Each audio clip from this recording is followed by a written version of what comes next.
අද විදේශ ආයෝජනයෙන්නේ ලෝකේ අපි දිහා බලන්නත් අපිට උදව් කරන්නත් අපිත් එක්ක ගනුදෙනු කරන්නත් ප්‍රධානම හේතුව බවට පත් වෙලා තියෙන්නේ රටේ ඇති කරපු මෙන්න මේ සංහිඳියාව.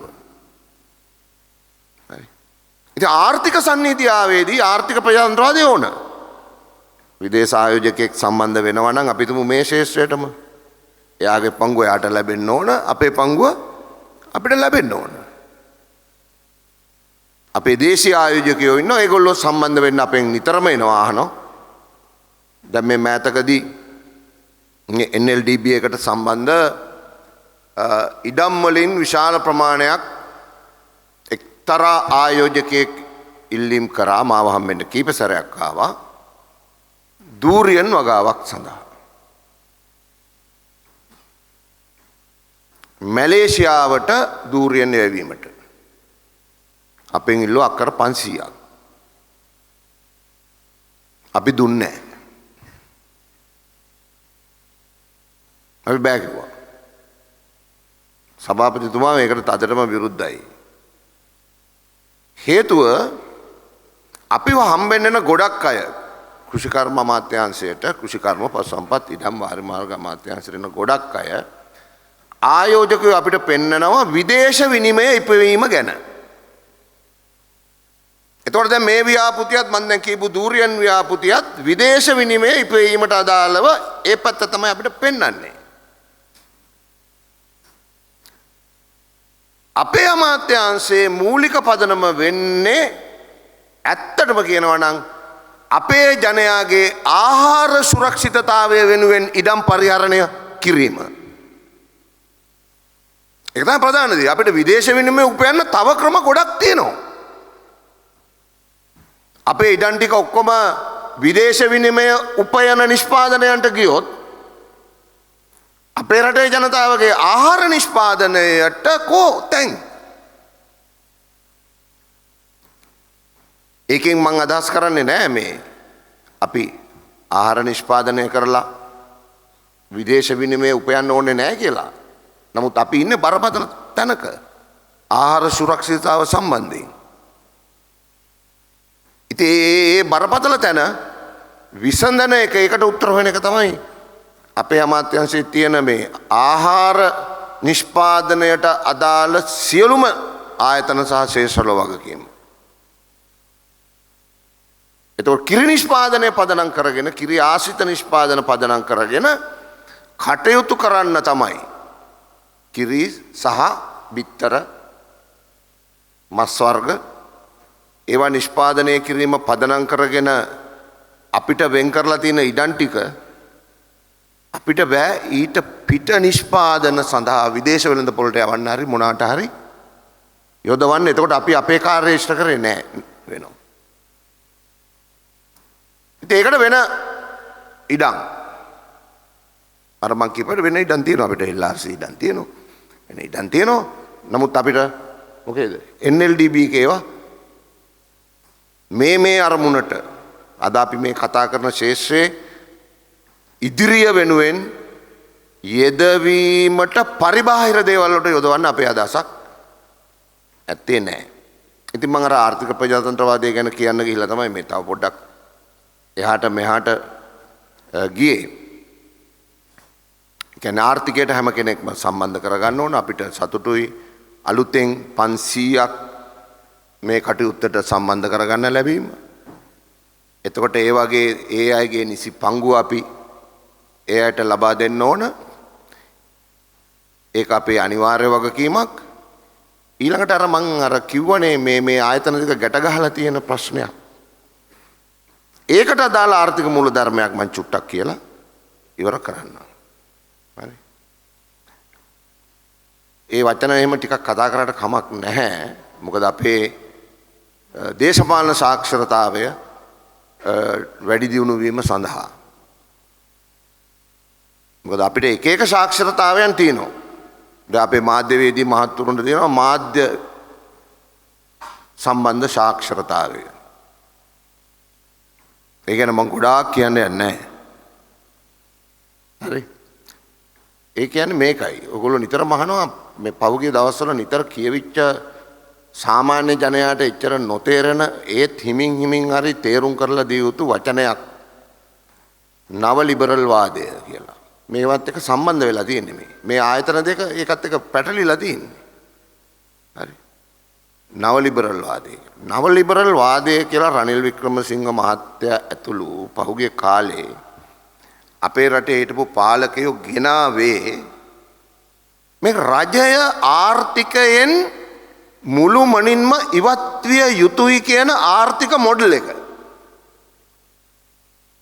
අපේ රටේ රජය ගොඩාක් ආර්ථිකයට සම්බන්ධ වෙලා තිබුණා. දැන් බලන්න අපි පොඩි කාලේ මේ BCC අර සවරින් බාර් කියලා තිබ්බ දිග බාර් එක. මන් දන්නේ දැන් ඒවා තියනවද කියලා. හරි අපේ ගමේ කඩේට ගිහිල්ලා ඒකේ ඉරි ගහලා තියෙනවනේ මෙහෙම. කඩේ තියෙනවා මේ නූල් පොටක් යට ගහලා. අර බාර් එක නූල් පොට අස්සර දාලා අර ඉරක් කපනවා. ඉර දිගේ ඇදලා ඉතින් අපි එහෙමනේ ගෙනාවේ අපි දුප්පත් මිනිස්සුනේ. හරි. නමුත් ඒ නාමය අදත් ජනතාව අතර ජනප්‍රියයි. අදත් ජනතාව අතර ජනප්‍රියයි. මිනිස්සු අදත් ගන්න කැමතියි. හරි. ඊළඟට කල්කිරි බෝතලයක් මිල්කෝ කියලා ගහලා තියෙන හයිලන්ඩ් ගහලා තියෙන කල්කිරි බෝතලයක් බොන්න මිනිස්සු හොයනවා අදත්. අදත් හොයනවා. මේ මමත් හොයනවා. මමත් ඔය පාරේ යනකොට ගමන් යනකොට කොහේ හරි නතර කරලා ටිකක් තෙහෙට්ටු ගතියක් තියෙනකොට එක්ක තැඹිලි ගෙඩියක් බොන්න බලන්නේ. එහෙම නැත්තම් මොකද තැඹිලි ගෙඩිය ගුණාත්මකයිනේ වසවිස නැහැනේ. ඇත්තටම මිල්කෝ නිෂ්පාදන සහ අපේ මේ රාජ්‍යංශයේ නිෂ්පාදන වසවිස නැති නිෂ්පාදන විදියට ජනතාවට කිසි සැකයක් බියක් නැතුව අරගෙන පාවිච්චි කරන්න පුළුවන්. හයිලන්ඩ් යෝගට් එකක් ගෙනින් දරුවෙකුට දෙන්න කිසි අම්මා තාත්තා කෙනෙක් බිය නැහැ. බියක් නැහැ. නමුත් පහුගිය කාලේ ආර්ථික මොඩල් එක බවට පත් කරගත්තේ මේ රටේ රජය ක්‍රමානුකූලව ආර්ථික ක්‍රියාවලියෙන් ඉවත් විය යුතුයි කියන මූලධර්මය. ඒකෙන් උනේ ඔක්කොම පෞද්ගලිකාංශේ. ඒවෙන් තමයි වසාවේ විසාවේ ලාභය පදනම් කරගෙන කැත වැඩ ඔක්කොම කරේ. අරවා කවලම් කරේ මේවා කවලම් කරේ. හරි. ජරාවේ වෙළඳ පොළට එන්න පටන් ගත්තේ අද ඔය අපි කතා කරන වසවිස ප්‍රශ්න ඒ පැත්තෙන් ආපු එකක් මිසක් රාජ්‍යංශ කිසි නිෂ්පාදනයකින් කවදාක්වත් වසවිස පිළිබඳ ප්‍රශ්නයක් අපේ පාරිභෝගිකයට ඇවිල්ලා නැහැ. ගුණාත්මකයි. ඉතින් මං ඒ ගැන ගොඩක් කියන්නේ නැහැ. මේ ඕනකම තිබුණු මේක සෞඛ්‍යයෙන් අයින් වෙනවා, අධ්‍යාපනයෙන් අයින් වෙනවා, මේ ඔක්කොගෙම අයින් වෙනවා. ඒ අයින් වෙන එකේ වැඩක් විදියට තමයි මිල්කෝ එකයි NLDB එකයි අර විදියට කිව්සුමක් ගහලා රාජ්‍යයෙන් අයින් කරන්න අවශ්‍ය කරන මූලධර්මය ආවේ. තව ආයතන ගොඩාක් ගැන කියන්න පුළුවන්. ඒක තමයි නව ලිබරල් වාදය කියන්නේ. හරි. රජය ආර්ථිකයෙන් මුළුමනින්ම ඉවත් වෙලා ඔක්කොම බාර දෙනවා වෙළඳ පොළට. වෙළඳ පොළට කොටසක් ඕන. දැන් අපේ සභාපතිතුමා කිව්වා, ගෝඨාභය මහත්තයා කිව්වනේ වෙළඳ පොළ මිල කළමනාකරණය කරන්න මේ ආයතන මගින් කාර්යභාරයක් වෙනවා. ඒක ඇත්ත. දැන් අපි වීඇලේ මණ්ඩලය අලුතෙන් පණ ගහලා ගන්න යන්නේ ඇයි? රජයට වීතක නැහැ. ක්‍රමයක් නැහැ. ඔක්කොම බිඳ වැටලා. වහලා වල් වැදිලා. ඒවා වැඩි දියුණු කරන්න මොකුත් කරලා නැහැ. ඊට පස්සේ හාල් මිල ඉහළ යනකොට අපිට වී ටිකක් එළියට දාලා හාල් මිල පාලනය කරන්න විදියක් නැහැ. කරන්න තියෙන එකම දේ පිටරටින් ගෙන්නන එක. ආනයනය කරන එක. ඇයි ඒ වියලි මණ්ඩල මොකද උනේ? මේ ආයතනට වෙන්න ගියත් ඒක දැනටත් ඒක කරලා තියෙන මේ අමාරුවෙන් ගොඩ ගන්නේ. අරක තමයි රජය ඉවත් වෙන්න ඕන ආර්ථික කටයුතු වලින්. ඔය හැම ආයතනට උනේ ඒක. දුම්රියට උනේ ඒක. කඩාවැටුනේ ඒක. CTB එක කඩාවැටුනේ ඒක නිසා. සියලු රාජ්‍ය ආයතන කඩාවැටෙන්න ඇරියා. ආයතන කඩාවැටෙනකොට රාජ්‍ය සේවයත් කඩාගෙන වැටෙනවා. ඉස්සර අපේ ගමක රාජ්‍ය සේවයේ වැඩ කරන මහත්තයෙක් නෝනා කෙනෙක් හිටියා නම් අපි පුංචි කාලෙත් ඒ අයට මොනතරම් පිළිගැනීමක් තිබ්බද? කොච්චර පිළිගැනීමක් තිබ්බද රජයේ ආයතනක වැඩ කරන කෙනෙක් කියලා කිව්වම? අද මොකද වෙලා තියෙන්නේ? හොරෙද්ද දන්නේ නැහැ. රාජ්‍ය ආයතනක වැඩ කරනකොම හොරෙද්ද දන්නේ නැහැ. ගැහිලි ගහනවා ඇති. මුළුමනින්ම රාජ්‍ය සේවයේ ගෞරවය පසුගිය ආර්ථික රටාව ඇතුලේ මුළුමනින්ම විනාශ කරලා තියෙනවා. මේ අපේ අමාත්‍යාංශික ලේකම් කෙනෙක් කිව්වම සෙල්ලම්ද? අද හිතනවා මිනිහත් ඉතින් අර පොහොර කේසයකට හවුල් ඇති. මගේ මිනිස්සු හිතනවා අතිරේක ලේකම්ලා හිරේ යනවා. සැකපිට ඇතුළට දාන්න වෙලා තියෙනවා. මුළු රටම බිඳ වැටුනේ ශේෂ්ඨ දෙකක් නිසා. එකක් දේශපාලනය, අනිත් එක රාජ්‍ය සේවය. මිනිස්සු දොස් කියන්නේ අදත් ඔය දෙකටනේ. එකක් දේශපාලනයට දොස් කියනවා, අනිත් එක රාජ්‍ය සේවයට දොස් කියනවා. වෙන මොකටද දොස් කියන්නේ නැහැ මේ රටේ. ඉතින් අපි ප්‍රතිපත්තිමය වශයෙන් කල්පනා කරා මේ දෙක හදන්න ඕන. හදන්න නම් පළමුව දේශපාලන ශේෂ්ත්‍රය හදන්න ඕන. මේ රටේ ජනතාවට මම කියන්නේ මේ අපි යන මාවත මොකද්ද කියලා කියන්නේ. මේ දෙක හදන්න නැතුව රට හදන්න බෑ. අපි මහවැලියේ නිලධාරීන් ඔක්කොම එකතු කරගෙන සාකච්ඡාවක් කරා. ඒ ඇස්සේ මගේ ෆෝන් එකට ආව මැසේජ් එකක්.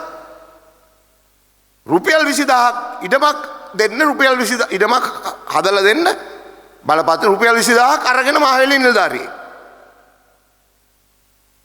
ඉතින් රාජ්‍යාංශේ කොරකම. හරි.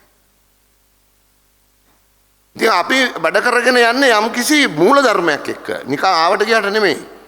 අපි ඉන්න රටේ පරිවර්තනීය යුගයක. එක තැනක ඉඳන් වෙනත් තැනකට ගමන් කරන තැනක ඉන්නේ. මේක නොනගතේ වගේ කාලයක්. පරිවර්තනීය යුගයක ඉන්නේ. අපි රාජ්‍ය සේවයත් පරිවර්තනය කරගන්න ඕන, දේශපාලනයත් පරිවර්තනය කරගන්න ඕන. අපි විශ්වාස කරනවා අපි දැන් මේ දේශපාලන පැත්තේ පරිවර්තනය හොඳින් කරගෙන යනවා කියලා. ඇමතිවරු, නියෝජ්‍ය ඇමතිවරු, ආණ්ඩුවේ මන්ත්‍රීවරු හොරකම, වංචාව, දූෂණය 100%ක් නවත්තලා තියෙනවා. ඒක මේ රටේ ජනතාවට අපි සහතික කරලා කියනවා. 100%ක් නවත්තලා තියෙන්නේ ආණ්ඩු ක්‍රියාවලියේ ඉන්න අයගේ. අපි දන්නේ නැහැ විපක්ෂේ 100%ක් නවත්තලා තියෙනවා.